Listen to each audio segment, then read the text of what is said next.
Panginoon dahil sa kanyang pagmamahal. Hallelujah.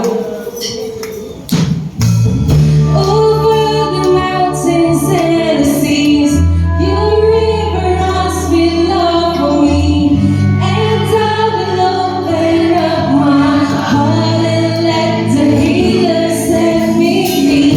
I'm happy to be in the truth, and I will daily lift my hands, for I will always sing of when your love came down.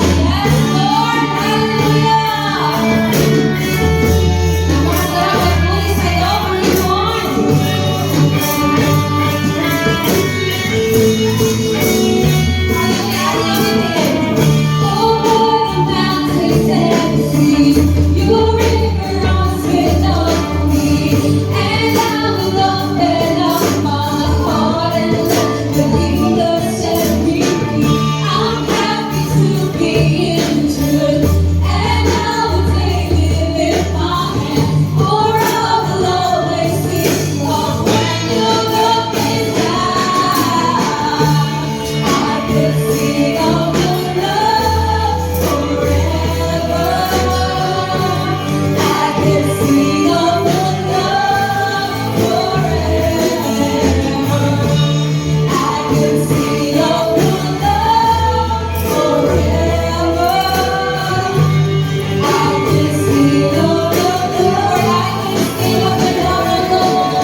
At patuloy namin, Lord.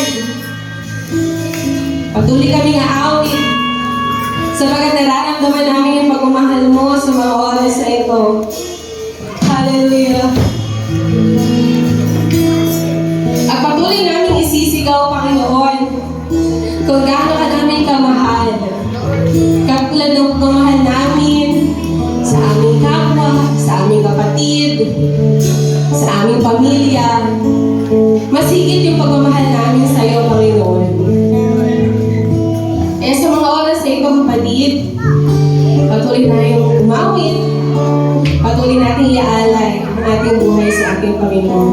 Hallelujah. Hallelujah.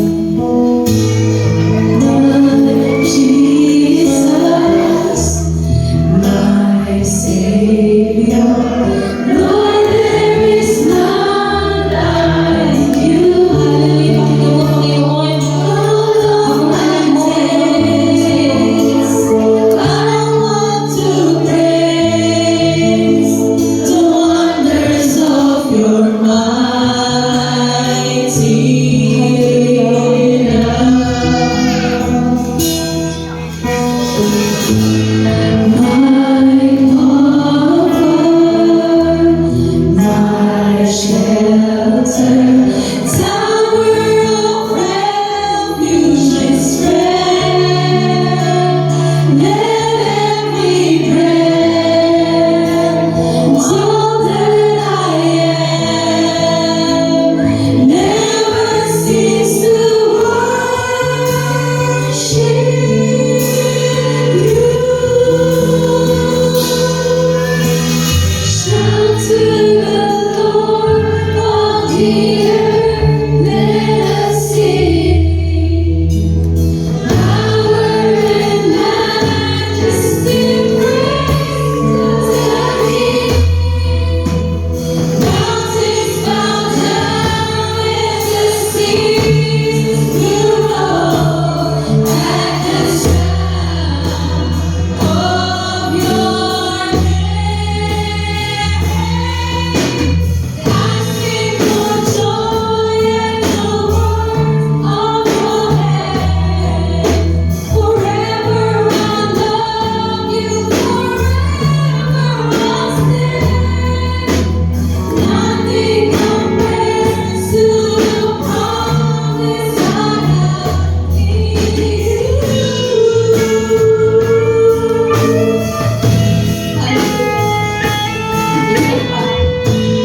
My Jesus, my Savior, Lord, there is none like you. It's all of my days, I want to praise the wonders of your mighty love. You're my hope, you're my shelter, you're my tower of refuge and strength. Let every breath and all that I am, never cease to worship you. Shout to the Lord, all the earth, worship, power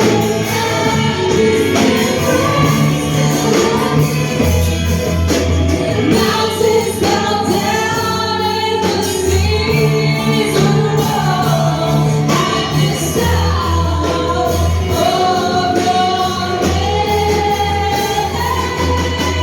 I sing for joy at the work of your hand. Forever I'll love you, forever I'll stand. Nothing compares to the promise I have in you. Let's shout to the Lord. Shout to the Lord, all the church. Let's sing our voices. Come, let's lift our voices to the Lord. Hallelujah. Mountains bow down in the sea. Oh, hallelujah. Hallelujah. For your holy, for your great. And I sing for joy at the work of your hand.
Napakasarap pong umawit, ano? Hihinga lang. Dahilan sa aking awit, ikaw na may dadakilain. Kailan mo ay pupurihin ditong lahat ng nilikha.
O dakilang Panginoon, maraming salamat po, Panginoon, sa umagang ito. Salamat sa pahiram na buhay, sa pahiram na lakas, sa pahiram na karunungan, at sa mga bagay na material na meron kami. Salamat din sa pamilyang nagmamahal, sa mga kaibigan, sa mga kapwang nagmamalasakit.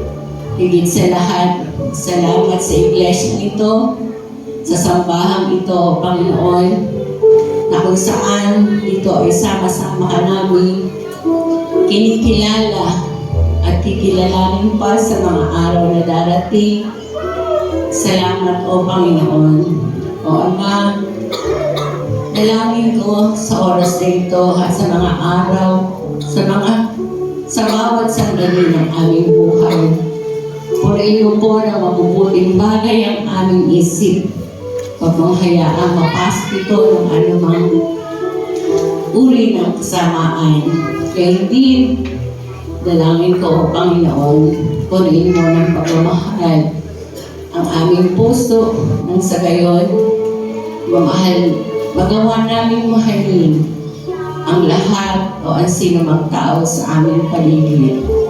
Tulungan mo kami, O Panginoon, na makapamuhay na ayon sa inaasahan mo sa bawat isa sa amin.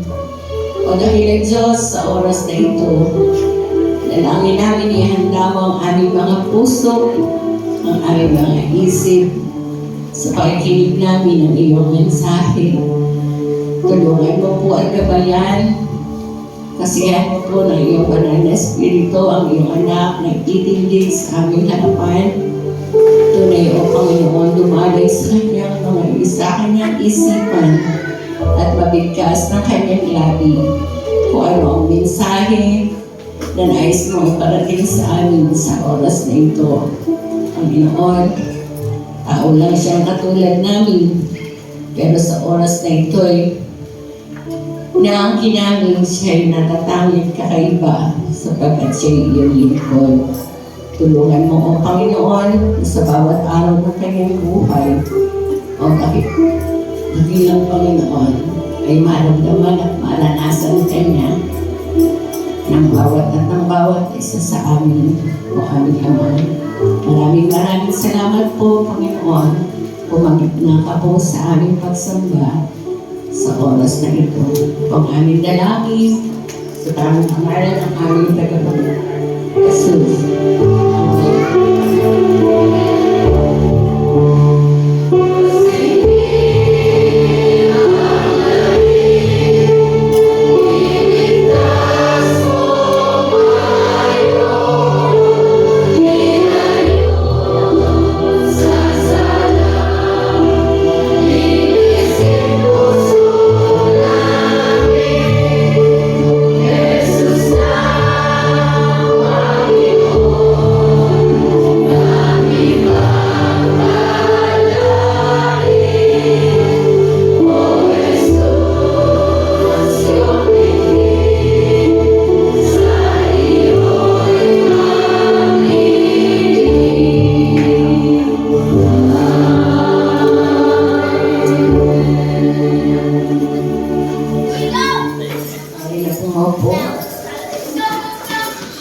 Ang mga namumuhay ayon sa bibig ng laman ay walang pinahahalagahan kundi ang mga bagay na ukol sa laman. Ngunit ang mga namumuhay ayon sa Espiritu ay nagpapahalaga sa mga bagay na espiritual. Ang pagsunod sa hilig ng laman ay naghahatid sa kamatayan, ngunit ang pagsunod sa Espiritu ay nagdudulot ng buhay at kapayapaan. Sa mga hilig ng laman, siya ay ikaw ng Diyos, sapagkat hindi siya nakapasakot sa batas ng Diyos. At sa nabibili na ito magagawa, at ang nabubuhay ayon sa hilig ng laman ay hindi maaaring garugan ng Diyos. Ngunit hindi na kayo namumuhay ayon sa laman, kundi ayon sa Espiritu. Sa katunayan, naninirahan sa inyo ang Espiritu ng Diyos. Kung wala sa isang tao ang Espiritu ng Kristo, hindi kay Kristo ang taong iyon. Ngunit dahil naninirahan sa inyo si Kristo, mamatay man ang inyong mga katawan dahil sa kasalanan, ang Espiritu naman ninyo ay buhay, sapagkat tinuring na kayo matuwid ng Diyos. Kung naninirahan sa inyo ang Espiritu ng Diyos na siyang bumubuhay kay Jesucristo, siya ang muling bubuhay sa inyong mga katawang may kamatayan sa pamagitan ng kanyang Espiritu na naninirahan sa inyo.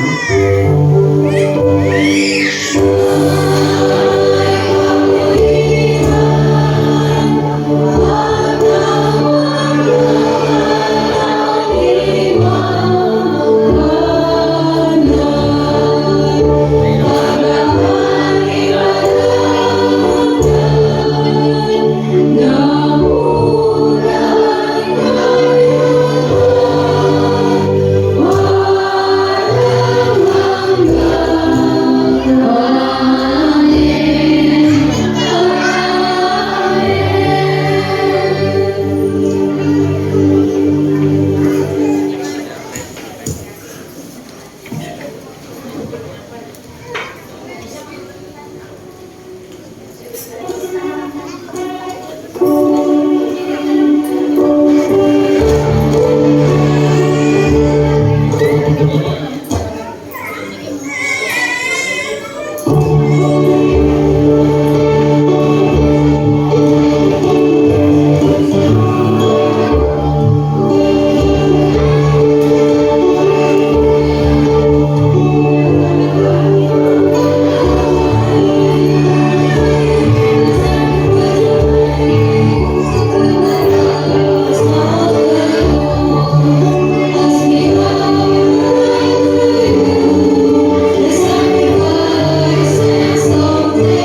magamit po ito sa aming iglesia. Gawin mo po itong siksik-liglig umaapaw sa mga nagpala. In Jesus' name, Amen.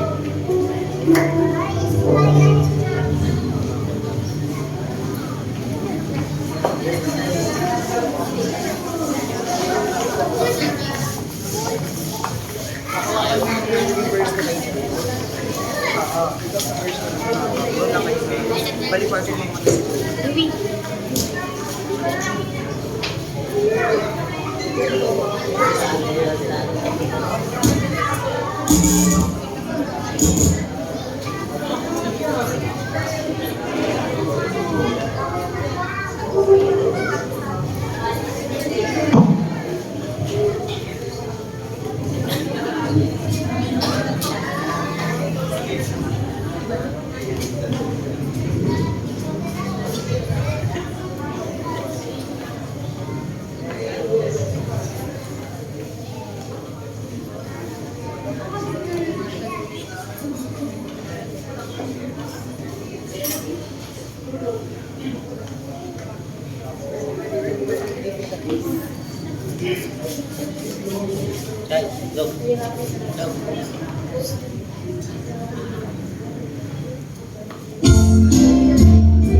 Sama-sama po natin ilapit sa Panginoon ang mga batang ito. Aming amang makapangyarihan sa lahat. At muli, Panginoon, ay nagpapasalamat kami sa magandang umaga itong iyong pinagkaloob sa amin. Nagpapasalamat kami sa mga talento na ipinagkaloob mo sa mga batang ito na kanilang ginagamit upang ikaw ay mapupurihan. Maraming salamat, Panginoon, sa kanilang buhay na nagiging inspirasyon ng kanilang pamilya, ng kanilang mga magulang, gayon din ang aming iglesia. Hiling namin, Panginoon, na ikaw ang patuloy na gumamit sa kanila, Panginoon, at nawa ay sa tulong mo, Panginoon, ay lumakas sila na mabubuting tao, mabubuting anak, mapagmahal sa kanilang mga magulang at kapatid. Nawa, Panginoon, patuloy silang maging yaman ng aming iglesia na sila magiging pag-asa nito sa mga darating na panahon. Patuloy mo silang biyayaan ng katalinuhan sa kanilang pag-aaral. Gayon din, Panginoon, ingatan sila sa lahat ng kanilang ginagawa, lalo na sa kanilang paglalaro. Kayo po ang magbigay sa kanila ng magandang kalusugan.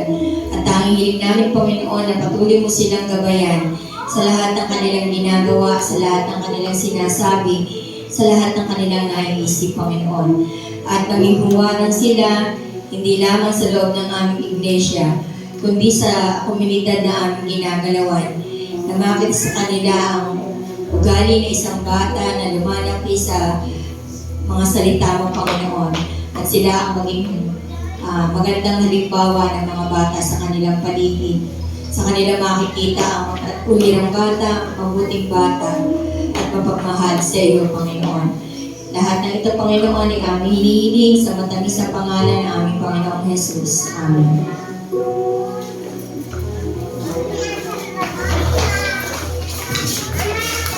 Ito lahat ay sa gitna ng day. Sa ating pagbasa may umaga sa mga sulat ni Mateo, Kapitulo 13, versikulo 16 hanggang 23.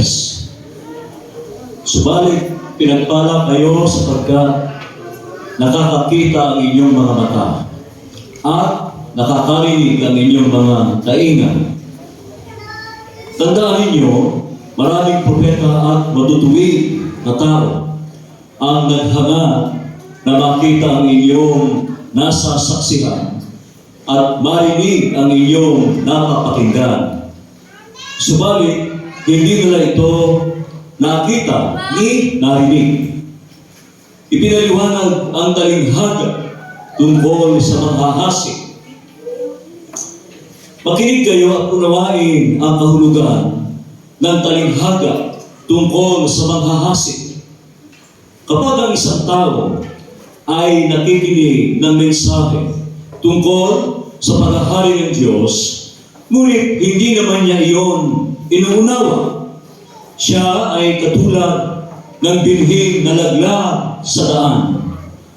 Dumarating ang masama at agad inaalis sa kanyang isip ang mensaheng kanyang napakinggan. Ang katulad naman ng binhing na laglag sa mabatong lupa ay ang taong nakikinig ng mensahe na kaagad at masayang tumatanggap nito. Ngunit hindi tumitimo ang mensahe sa kanyang puso. Sandali lamang itong nananatili at pagdating ng kapighatian at pagsubok dahil sa mensahe, agad siyang tumatalikod sa kanyang pananampalataya. Ang binhi namang nahulog sa may matitinik na halaman ay ang mga taong nakikinig ng mensahe. Ngunit dahil sa pagkabalisa sa maraming mga bagay at pagkahumaling sa kayamanan, nawawalan ng puwang sa kanilang puso ang mensahe at hindi ito nagkakaroon ng bunga. At ang katulad naman ng binhing nahasik sa matabang lupa ay ang mga taong tumirinig at umuunawang mabuti sa mensahe. Kaya ito ay namumunga ng sagana. May tig 100, may tig 60, at may tig 30. Ang balita ng ating Panginoon. Amen.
Magandang umaga po sa ating lahat. Hindi ka mas maganda.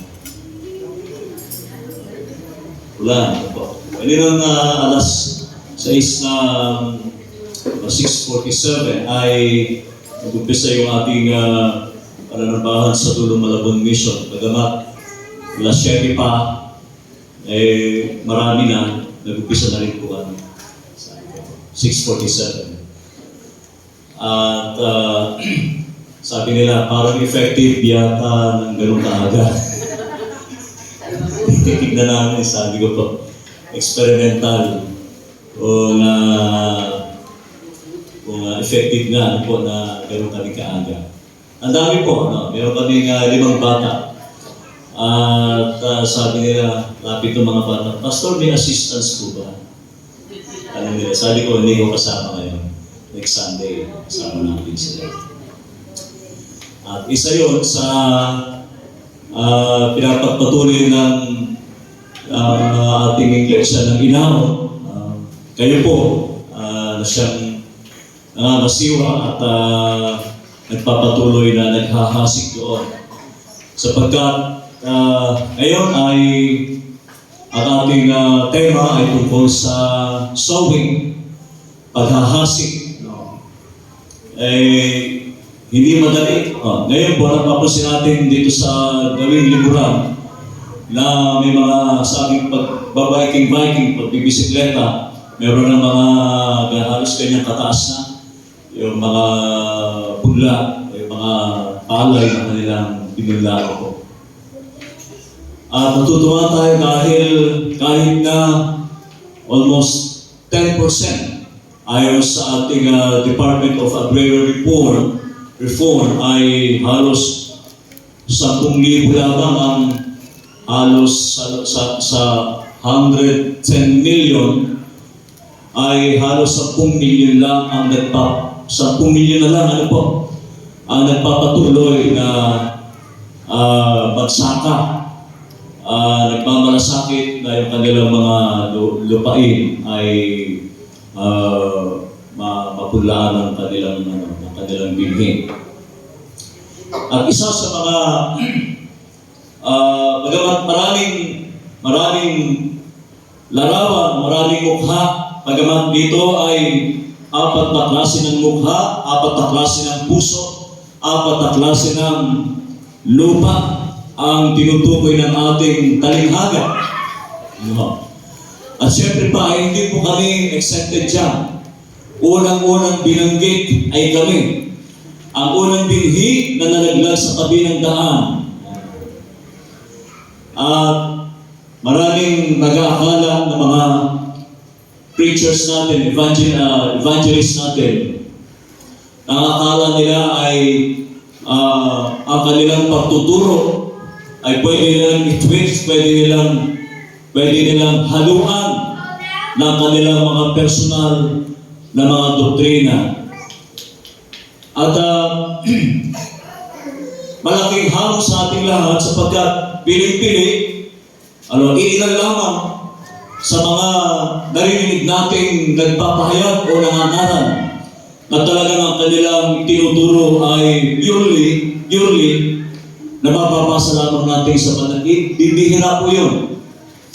Bagamat hindi ganun kadali ang paghahasik, ang pangangaral na marahil sa aming mga leaders, sa mga ministers, priests, o kung ano man ang kanilang itinuturo, kailangan po talagang merong katibayan, merong pagpapatunay, at hindi lamang ang kanilang pangangaral ay dahil gusto nilang kumulekta ng malaking salapit o maging business o hanap buhay. Sinisikap natin na hindi lamang ito isang propesyon, hindi lamang ito isang kakayahan magsalita, kundi meron silang maituro, meron silang yung kanilang itinuturo ay walang daya. Walang daya. Walang halong kasinungalingan sapagkat hindi lamang iisa o dalawa ang kanilang pwedeng maloko o magay. Lalo sa panahon ko ngayon, di po ba? Maraming mga nagtuturo sa atin o nagsasalita kahit sa social media na pwedeng dayain ang kanilang sinasabi. Pwede rin tayong maloko, pwede rin tayong madaya kung hindi tayo nagbabasa. Sapagkat umaasa lamang tayo sa naririnig ng ating mga mata. Tamat, hindi na tayo ganun kasipag na magbasa para mapatunayan kung talagang totoo ang kanilang sinasabi. Isa po yan na tumutukoy sa amin sapagkat mas lalo kaming magiging mapagmatsyag, mapagbantay na lahat ng aming sasabihin, mga kapatid. Bagaman, hindi lahat ay nasa dinig natin, hindi lahat ay magugustuhan natin ang sasabihin sapagkat ang banal na kasulatan ay laging may pagtutuwid. Nasasaktan tayo, kumisa din naman, natutuwa tayo sa mga sinasabi sapagkat punong-puno ng pangako. Ang Ebanghelyo ang salita ng Diyos. At meron din naman mga salita talagang kapag tayo ay tinutuwid, ay masakit. Nasasaktan ang ating kalooban kahit na gano'n kaganda ang ating maririnig o sasabihin. Hindi po madali sa mga mangangaral na basta na lamang nila ipapangaral o sasabihin sapagkat nais din naman natin hanggang maaari sana ma-please natin yung makikinig. Ano po? Pero hindi po gano'n mga kapatid. Maaaring ang ating Panginoon Kristo din, sinikap niya na magsalita ng maganda, mabulaklak na mga pananalita, hanggang maaari ay matutuwa tayo sa ating maririnig. Pero, meron pa din siyang mga salitang off, below the belt, mga kapatid. Hindi natin magugustuhan yung kanyang yung lumalabas sa kanyang mga bibig sapagkat gusto niyang ituwid at tulad ng pagiging matigas ang ulo. Mapurol na isip, sabi ng ating pagbasa sa mga unang pagbasa, mapurol na mga isip, matigas ang mga ulo. Sabi doon. At isa yun sa marahil ay hindi madaling tanggapin sapagkat ang Ebanghelyo ay talaga namang nais niyang magtuwid sa atin. Katulad ng ating mga magulang na ating mga mahal sa buhay na sa ngayon ay talagang kung ang maipilit natin, ang magustuhan natin, ang masabi natin, ang na-insist natin, gano'n na lang. Kahit na sa bandang huli, nangyari na, at meron tayong realization, meron tayong pagninilay-nilay na talaga palang tama yung sinasabi ng ating mga mahal sa buhay. Hindi po ba? Yan ang side namin. Yan ang aming damdamin, mga kapatid.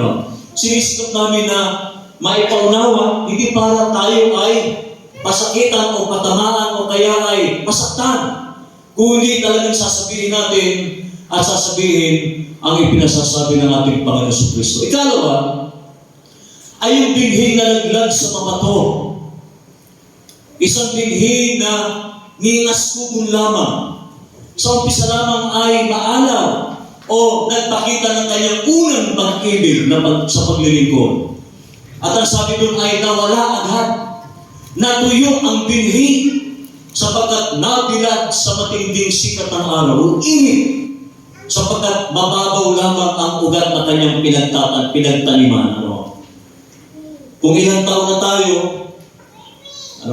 kung ilang taon na tayo sa paglilingkod, hindi natin masukat kung gaano manipis, makapal, o medyo makapal, o gaano na kalalim ang ating maturidad sa paglilingkod, mga kapatid. Kaya po siguro, ang ating episcopacy ay pilit na nagsisikap, pilit na ipinaunawa sa atin na ang mga iglesia po ay hindi isang pamilya ng iglesia. Bagamat pamilya talaga naman tayo Pero, maliwanag na sinasabi ng paragraph 257.8 na ang iglesia hindi pamilya. Ang iglesia po ay isang community church. Lumalabas, humahayo. Hindi po siya nananatili na tayo, maganda po yun, meron tayong mga sinasagawang mga feast o kung ano mang salo-salo. Pero ang talagang punto de vista, ang nais na mangyari ng ating Panginoon Jesucristo ay hindi lamang siya pakain ng marami, kundi siya ay humayo lumabas. Ang pinilit niya, sinikap na yung kanyang mga alagad ay talagang handang-handa ng humayo at maghasik sa loob ng 3 taon at kalahati na pinanday yung kanilang buhay, yung kanilang kalooban, yung kanilang puso. Talagang handang-handa na sila. Hindi po sinabi na Jesus, dito na lang tayo sa loob ng templo. Maghapon at magdamag, dito na lang tayo magsalo-salo. Hindi ko pa. Kundi, hindi na natiling manipis ang lupa, hindi na natiling ningas-tutol lamang ang kanilang paglilingkod, hindi na natiling kahit mayroong matinding sikat ang araw, kahit sila'y nakabilad, hindi na natiling mababaw ang kanilang mga ugat. Pero dito mga kapatid, sabi dito, nalaglag sa mabato sapagkat manipis ang lupa. Anong klase ng lupa? Anong klase ng puso? Anong klase ng paglilingkod? Ganoon na nga ba tayo kalalim? Ikatlo ay ang binhing nalaglag sa matinik. Ang binhing nalaglag sa matinik na halamanan ay ang mga taong nakikinig ng mensahe, ngunit dahil sa pagkabalisa, dahil sa maraming mga bagay at pagkahumaling sa kayamanan, nawawalan ng buwang sa kanilang puso ang mensahe at hindi ito nagkakaroon ng bunga. Alam ko naman po lahat tayo ay may mga anxiety, lalo sa mga bata. Kapag po, nagpinukuha namin mga bata, meron pang separation anxiety. Talagang kinakarga namin ni Ate LJ. Talagang akala ko mamamatay na eh. Akala ko papakamatay eh. Kita natin, naunawaan natin yung mga bata kasi nga, kailangan talagang silang sanayin, umpisahan. Kaya gano'n na lang aking paninigluhod at pakikiusap. Sanayin natin yung ating mga bata, yung ating mga anak at apo. Naalala yung mga bata ito, pag may tumatay maraming bata po dito, ingit po ako sa inyo. Lalong higit si Ate Merle, aking may bahay. Gusto niyang makakita. Gusto niyang magturo, hindi niya magawang magturo. Hindi naman niya mabasa yung nota, hindi niya mabasa yung dapat niyang ituro sa kanya mga apo. Hindi wala man doon sa kaambag-ambag sa kanyang mga apo. Gusto niya magturo sapagkat yung kanyang mga anak, naturuan niyang bumasa ng nota, naturuan niya magturo bumasa. Pagdating sa mga apo ay yun ang malaking ano po niya, ang tawag dito, failure. Yun ang malaking kabiguan niya. Tama. Kaya wala na siyang magawa kundi pag tumatawag ang mga apo, naka-record na lamang, mag-usap na lang sila, mag-video call na lang po sila. Kaya yung aking cellphone ay talagang umuusap bago bitawan. Wala na siyang panahon makasama pa kundi video calls na lamang po. Gusto niyang maghasik, magturo, at kung paano niya naturuan yung mga anak, sabi ko, sayang. Pero ngayon naman sabi ko, hindi naman sayang dahil nakakasama ka naman namin sa iglesia. Yun ang kanyang disappointment mga kapatid, yun ang kanyang kabiguan na makapagturo pa sana sa kanyang mga apo. Kaya pag mga bata dito, yung mga anak po ninyo, mga kapatid, sila na po kasi yung susunod. Maghasik na tayo na maghasik. Sila na yung mga binhig na susunod. Bagaman, wala tayong nabasa na lahat ng inihasik, lahat ng binhig inihasik ng mga hasik, inihagis ng mga hasik ay wala namang namatay, wala namang kagad ay hindi, lahat namang tumubo, di ba? Nabasa narinig natin, lahat po ay tumubo. Yung iba nga lang ay hindi nagtagal. Konting init naman. Wala merienda, wala bang pamerienda? Swerte ng mga bata natin yun, napapamerienda. Nung araw nagtuturo kami sa teachers sa KBCS, wala pong pakain sa amin. Naglalakad na ho kami, buti dito may 3 weeks. Binamahal ko yung mahirap po masahe, mahal po masahe. Buti na lang po, meron kayong pa-transfer, meron kayong pagasolina, 300 pesos. Talagang buong isang linggo na yun, pagdadala o pag-iikot, pagpunta sa... At yun din ang aking pakiusap sa Dulong Malabon Mission. Lagi kong, sabi ko, 8 taon na kayo Magsasampung taon na kayo. Medyo inaalam lang tayo ngayon. Medyo umasim ang panahon. Sapagkat yung nangako sa ating magbibigay ng lote hanggang ngayon, nakahiga po rin sa IC, nasa ICU pa rin hanggang ngayon. Hindi pa rin nakausap dahil nga doon sa aneurysm o pagputok ng ugat dito sa may batok, itong si Kuya Larry Infantado. Siya po yung nangako sa atin. Hanggang ngayon po, alam niyo kung nakakamagkano ilang milyon na siya? 7 milyon. Pambili na sana ng lupa yun. Pambili ko na sana ng lupa. Naghahanap po ako ng lupa rito sa ina. Gusto ko dito makapagpatayo ng palas sa ina ko Kaya sana dito ako makapaghasik ng Ate Irene.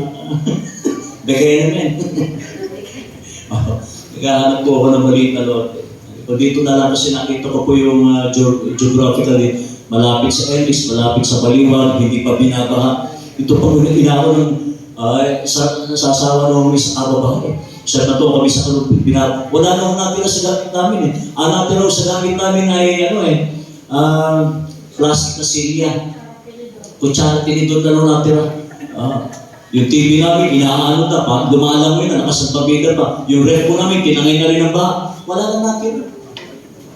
Sa kabila nun ay, nandun pa rin ang aming motibasyon, ang aming determinasyon na pumunta sa iba't ibang mga lugar at hahasik, nangangaral na mga binhi, kahit na minsan parang merong rejection, merong pagtanggi. Pagbati ko pala kanina doon sa aking dadaan kanina, kay aga-agang nakasimango. Gandang umaga po.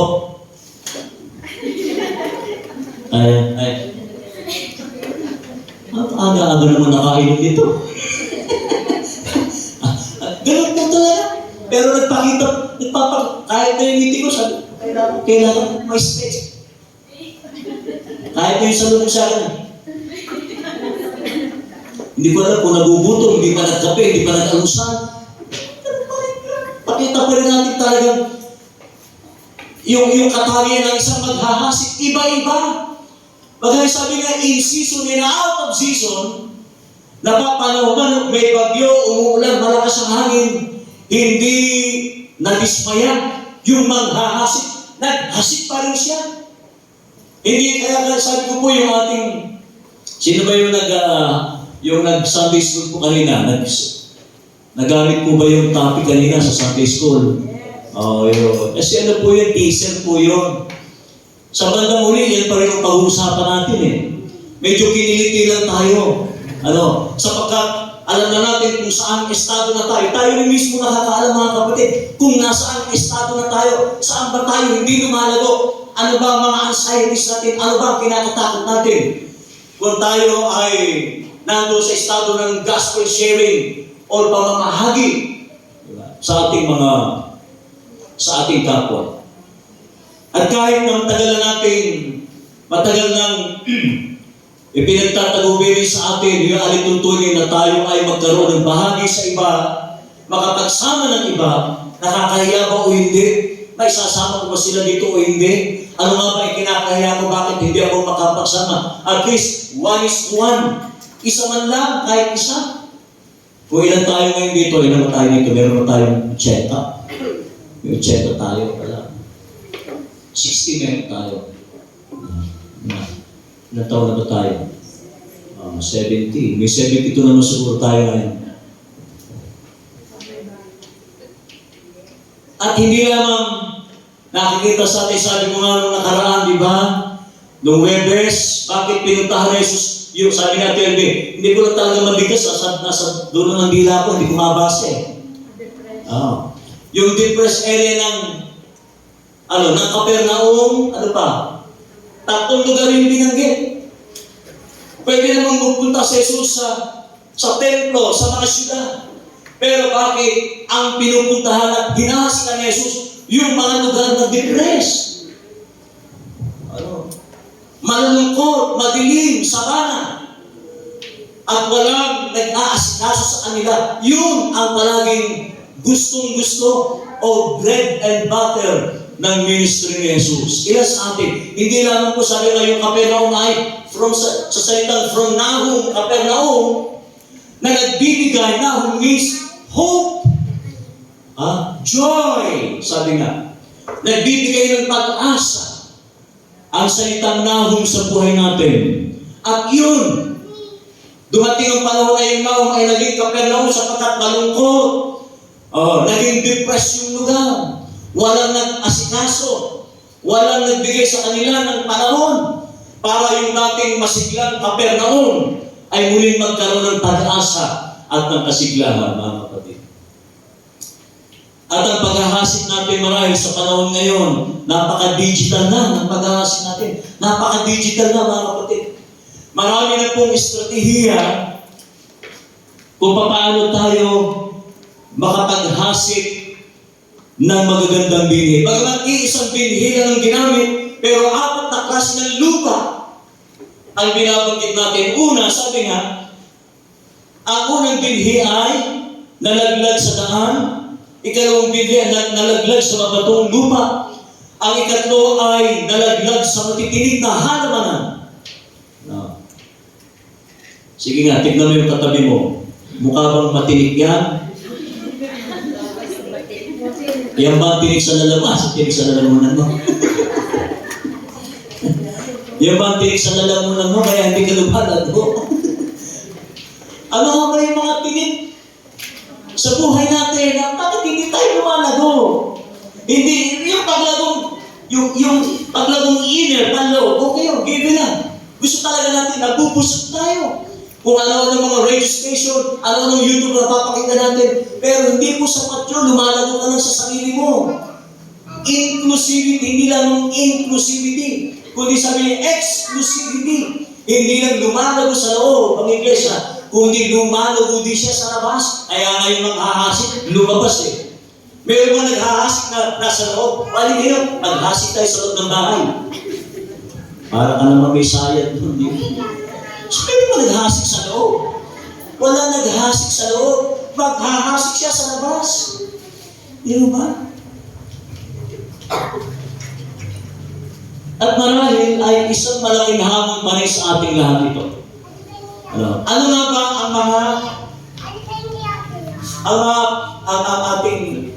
ang ating kinatatakot? Ano nga ba ang mga anxiety natin? Ano nga ba ang mga discouragement sa atin? Kung bakit parang meron pa din isang welsa o lakas o kapangyarihan na humihila sa atin para hindi tayo makapaghasik sa labas ng iglesia. Ika-4. Ang ika-4 na binhi ang tinatawag natin matabang binhi. Sige, tignan mo yung katabi mo. Mukha bang matabang binhi yan? Sige, tingnan mo. Hindi, huwag kayo tumingin sa katawan. Talagang yan na yan. Yan na. Huwag niyo tumingin sa palabas inyo. Huwag tayo tumingin. Sapagkat ang Diyos ay tumingin sa loob ng puso si David. Pagamat aking may bahay ay nag-aasong pa rin na siya ay pumayat. Kaya pula at ang lakad niya pag umaga. Ang matabang lupa, sabi dito, ay naghasik ng matagal lupa ay mga taong dumirinig at umuunawang mabuti ng mensahe. Kaya ito'y namumunga ng sagana. Sagana. Namumunga siya ng sagana. Talagang nasa pag-aalaga. Di po ba, no? Yung ating mga anak, mga kapatid. Yung ating mga kabataan. Bakit lahok naman tayo? Hindi na tayo yung parang pinipilit. Yung ating mga kababayan, ilipat-lipat din yung Sabado. Nasaan na yung Sabado? Sabado nights. Okay, babalik natin sa Biyernes, Pangulo. Balik natin sa Biyernes. Baka mas marami Ate Amy pagka Biyernes. Hindi ko alam, bakit? nagkaisa ng Sabado, pero kahit anong araw kaya. So hindi na pinag-usapan yung araw, oras. Basta yung kung talagang tayo natanim sa matabang lupa, talagang meron tayong inisyatibo mula sa ating mga sarili. Hindi na tayo yung practice muna sa ano, yung ating prayer intercessor, at saka natin LB. Ating hapon, tinatanghali. Hindi ako nagigising. Mabilis na. 5 minutes na. Sa pag-ating prayer intercessor natin, hindi naman worship service. Hindi naman po sa libre. Hindi naman kailangan sobrang tagal.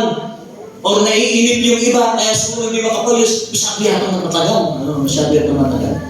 Pero bahagi ito mga kapatid ng ating paglago. Amen? Yan po yung mga sinasabi kung bakit kailangan maging matabang lupa tayo. Lahat ng mga programang ating pinag-usapan, ang ating oras ng pananambahan ay sa Dulong Malabon, sa Dulong Malabon next Sunday, alas 9 na po kami mag-uumpisa sa Sunday School, sa Kuya Aaron, hanggang 9 to 10. Tatawala po pagtapos dito, saka pa lang ako pupunta sa Dulong Malabon para sa ating namang pananambahan. So, ang matabang lupa ay mga taong dumirinig at umuunawang mabuti sa mensahe. Kaya ito ay namumunga ng sagana.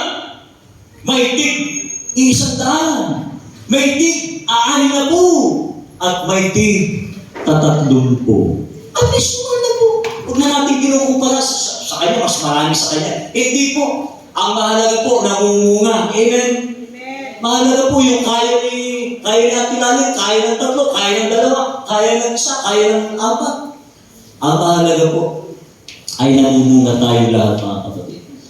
At isa yon sa pinagbabasihan mga kapatid ang ating district statistician.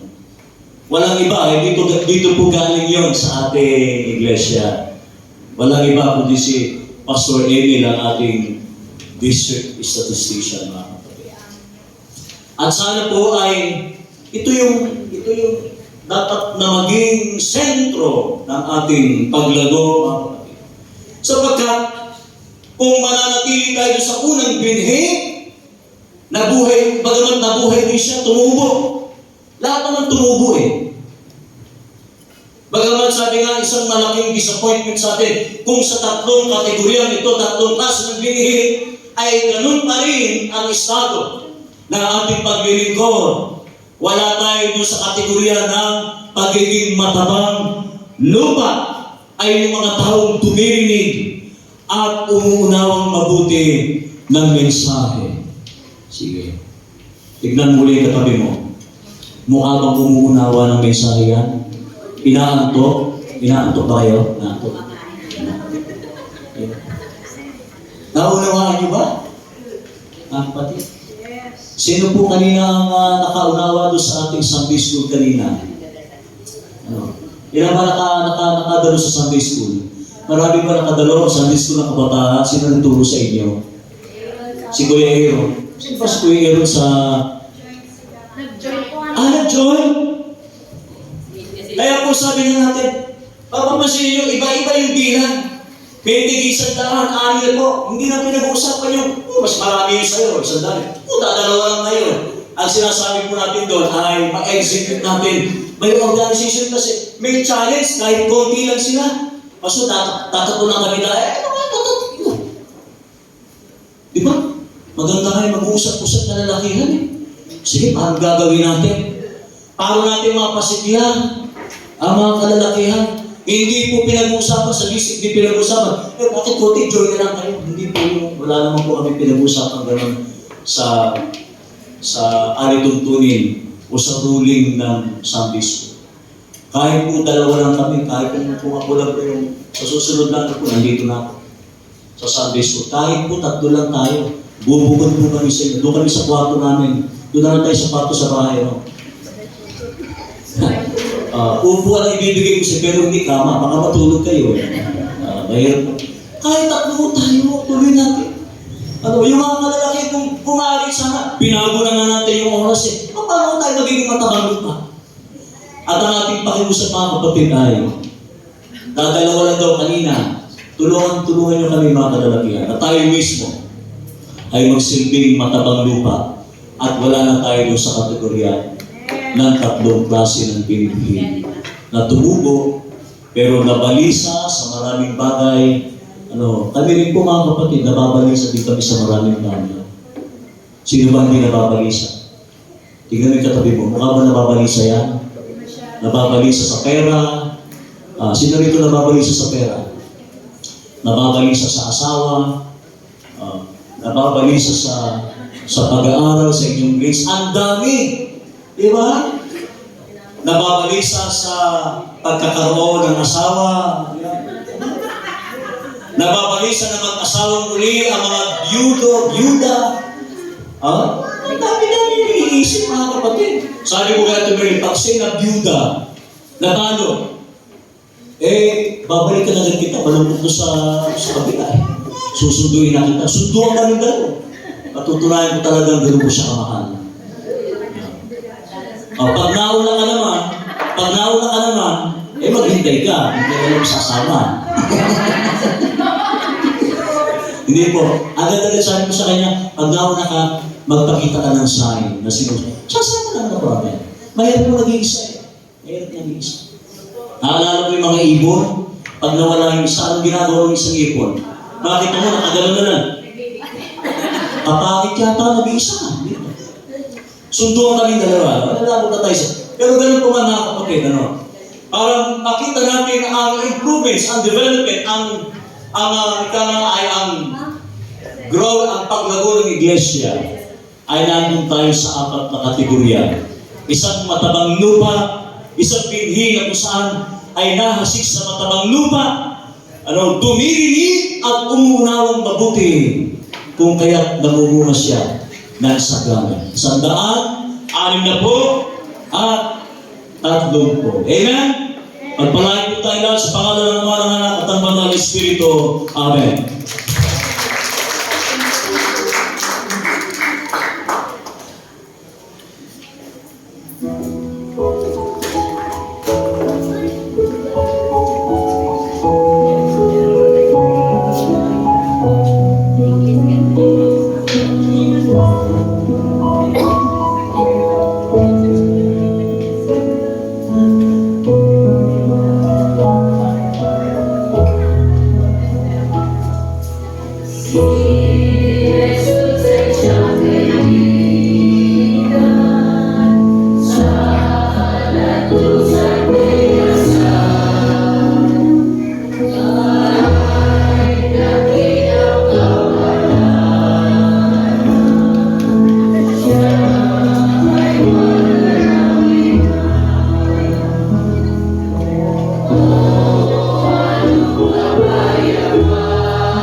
muli kaming narito at patuloy na nais na magbago at mamunga ang aming paglilingkod sa iyo, ang iyong iglesia. Maraming salamat po, dakilang Diyos, dahil ang iglesia na aming pinaglilingkuran ay nagsasagawa ng mga pamamaraan. Dapat ito isang technical lamang, mga estratehiya na gusto namin makita sumigla pa, hindi lamang dahil masaya kami, kundi sumigla sa dami at marami pa kaming maakay sa iyong paanan. Maraming salamat po dahil lahat naman po ay nagsisikap na maging mabunga sila sa kanilang sarili, sa buhay, sa mga anak. Naghasik sila ng binhi, ng pagod, ng sakripisyo sa mga anak, at nag-ani po ang mga anak ng tagumpay sa buhay, sa pag-aaral. Ilan po ay nakagraduate na, pumasa na sa kanilang board exams, ilan mga lisensyado na, profesional.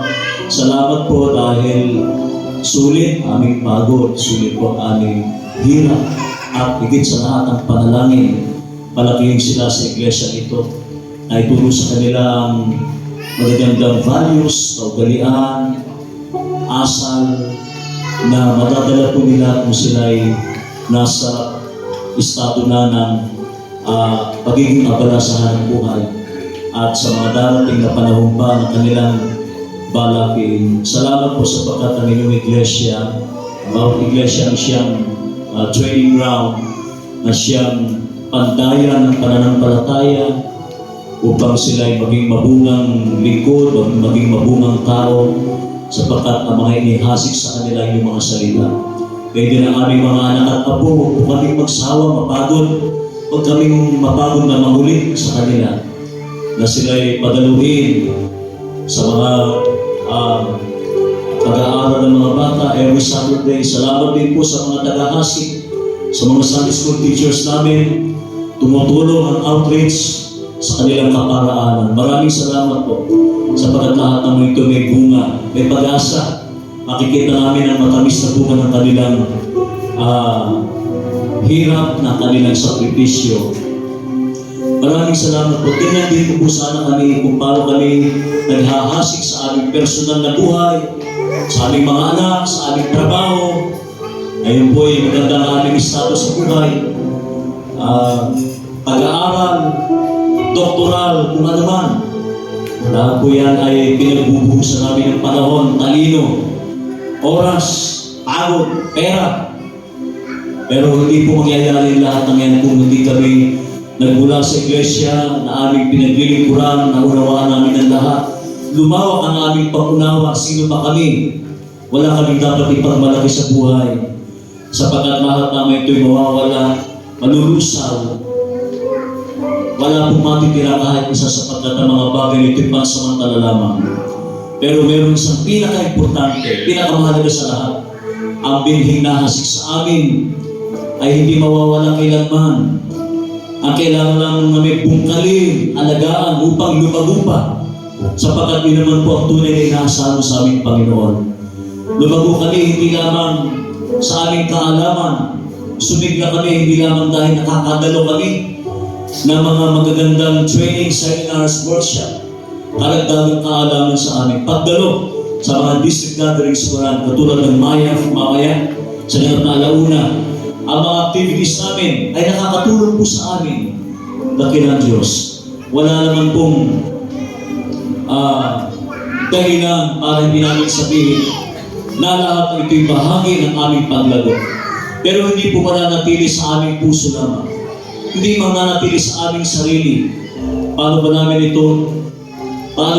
ito ihahasik sa hindi namin kaano-ano, hindi namin kadugong, kapitbahay man namin sila, hindi namin kabate, hindi namin pinapansin, hindi namin hintayin dakilang Diyos na dumating pa sa kanilang kamatayan, saka kami dadala pag sila'y patay na.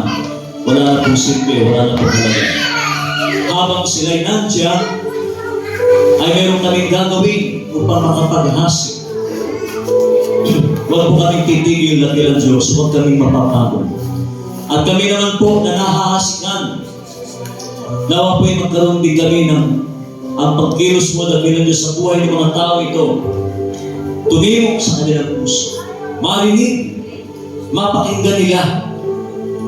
Unawain nila ang mga salita ito. At hindi yung para maglaging kami ang inuunawa. Magkaroon din kami ng pag-unawa sa mga salitang naririnig po namin, lalong higit ang sinasabi ng aming mga magulang. Isa puso namin, unawain namin, huwag namin silang pagtawanan, huwag namin silang baliwalain. Sapagkat bahagi ng aming paglago, nagsimula sa mga batang ito, tulad din namin nagsimula sa isang maliit na binhi. Ngayon po'y pinagpala mo kami. Salamat po. Mula sa isang maliit na binhi, pinagpala mo ang buhay ng inyong mga anak sa taong ito na inaw. At sana naman po kami pinagpala. Paghasik din naman kami sa iba upang marami din naman pagpala. Salamat po sa buong isang linggong pagpapala, pag-iingat sa amin. Sa linggong itong darating na muli kami humihingi ng pag-iingat, gabay, pagpapala. Higit sa lahat, ano nga ba aming maihahasik? Maihahasik na namin ang pagtuturo, makapaghahasik pa kami ng aming tinatangkilik, makapaghahasik pa kami ng pag-asa sa mga taong nasasalubong lang namin ng nakabisikleta, nakakasalubong namin na pwede namin silang abutan ng anumang kaya namin iabot sa kanila. Marahil dahil ng Diyos, meron silang kinakaharap na problema. Hindi lamang po kami ang nagdadala ng napakabigat na problema. Lahat po kami ay nagdadala ng mabibigat na problema. At kung ano man ang inihasik sa amin, biyaya ay maihasik. Hindi naman namin tapilan yung sa ibang tao. Maraming salamat po. Ang iglesia nito yung patuloy na ginagamit. Patuloy na naghahasik sa dulo malabong bisyo. Alam po namin may matamis na bunga kami inaasahan pagdating ng takdang panahon yun. Sa pangalan ni Jesus, ito po ang aming samang dalangin. Amen.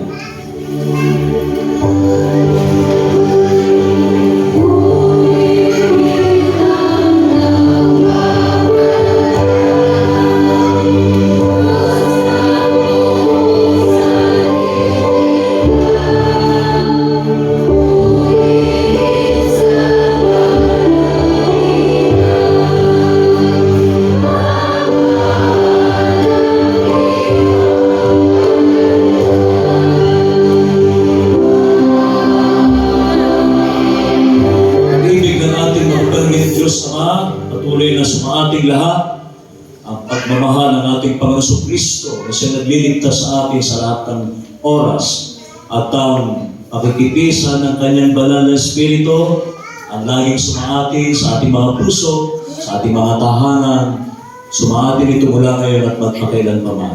Amen.